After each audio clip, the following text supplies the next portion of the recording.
حضرت انس رضی اللہ عنہ روایت کرتے ہیں کہ قبیلہ ارینا کے کچھ لوگ مدینہ آئے۔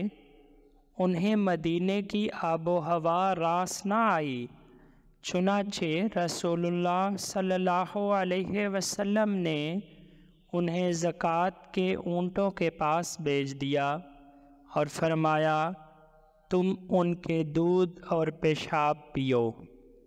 تو ان لوگوں نے آپ صلی اللہ علیہ وسلم کے چرواہے کو مار ڈالا اور اونٹوں کو ہانک کر لے گئے اور اسلام سے مرتد ہو گئے۔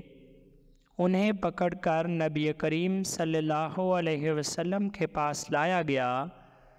آپ صلی اللہ علیہ وسلم نے ان کے ایک طرف کے ہاتھ اور دوسری طرف کے پاؤں کٹوا دیے، ان کی آنکھوں میں سلائیاں پھیر دیں اور گرم تپتی ہوئی زمین میں انہیں پھینک دیا۔